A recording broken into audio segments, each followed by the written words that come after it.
အီဂျစ်နိုင်ငံကုန်းမြေမြင့်ရဲ့အစွန်းမှာရပ်နေပြီးတဲကန်နာယာလီညင်းကိုခံစားနေရလို့မြင်အောင်ကြည့်လိုက်ပါ။ Brother တို့ရဲ့ရှေ့မှာရှေးဟောင်းကမ္ဘာအံ့ဖွယ်ခုနှစ်ခုထဲမှာနောက်ဆုံးကျန်ခဲ့တဲ့လက်ရတစ်ခုရှိနေပါတယ်။အဲ့ဒါကတော့ဂီဇာပီရမစ်ကြီးပါပဲ။ဒါကအထိမ်းအမှတ်အဆောက်အုံတစ်ခုတည်းမကပဲနှစ်ပေါင်း4000ကျော်ကြာတမိုင်းရဲ့စိန်ခေါ်မှုတွေကိုကြံ့ကြံ့ခံနိုင်ခဲ့တဲ့အမခန်းလက်ရတစ်ခုလည်းဖြစ်ပါတယ်။လွန်ခဲ့တဲ့နှစ်ပေါင်း4600ခန့်ကဖာရိုဘီယင်ခူဖူအတွက်တည်ဆောက်ခဲ့စဉ်က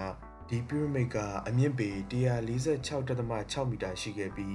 48တက်တိုက်အဆောက်အုံတစ်ခုနဲ့ညီမျှပါတယ်။အင်္ဂလန်ကလင်ကွန်းချက်ကိုမတိဆောက်ခင်အထိနှစ်ပေါင်း3800ကျော်တိုင်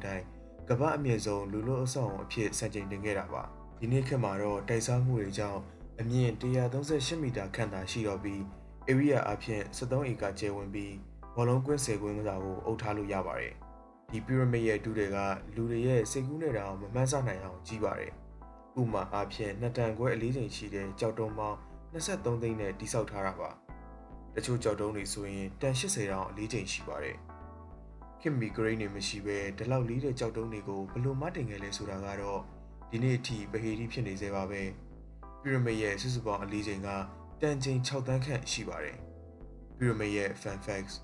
ပီရမစ်ကမျက်နှာပြင်10ဖက်ရှိပါတယ်။မြေပြင်ကကြည့်ရင်မျက်နှာပြင်4ဘက်ပဲရှိရလို့ထင်ရပေမဲ့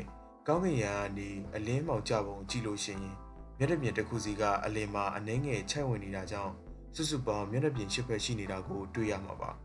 ။တဘာဝလေပေးစနစ်အပြင်ဘက်တဲကန်နာယာထဲမှာအပူချိန်45ဒီဂရီစင်တီဂရိတ်ထိပူပြင်းနေပေမဲ့ပီရမစ်အတွင်းခန်းထဲမှာတော့ကမ္ဘာပန်းမြအပူချိန်ဖြစ်တဲ့20ဒီဂရီစင်တီဂရိတ်အမြဲတမ်းရှိနေပါတယ်။လျှို့ဝှက်ခန်းမှာအသစ်အခု2026မှာတော့သိပ္ပံပညာရှင်တွေကခင်မီစကန်ဖတ်ဆက်တွေကိုသုံးပြီးပီရမစ်အတွင်းမှာလူသားတွေမရောက်သေးတဲ့မီတာ30ရှိတဲ့လျှို့ဝှက်အခန်းလူကြီးတစ်ခုကိုထပ်မံတွေ့ရှိထားကြပါတယ်။နေဝင်ချိန်မှာပီရမစ်ရဲ့အရိပ်ကတဲပြင်ပေါ်ကိုရှေ့လျားစွာကြားရောက်နေတာကိုကြည့်ရင်ဒါကတင်းချိုင်းကူတစ်ခုတည်းမကပဲငါတို့ကဒီလောက်ထိတော်ခဲ့ကြတယ်လို့ကဘာကြီးကိုနှစ်ပေါင်းထောင်ချီသက်တည်ပြနေမဲ့အနုပညာလက်ရာတစ်ခုဖြစ်မှန်းခန်းစားမိမှာပါ။ပီရမစ်ကိုနှစ်စဉ်ခရီးသားပေါင်း140လောက်လာလပတ်လေးရှိပါတယ်။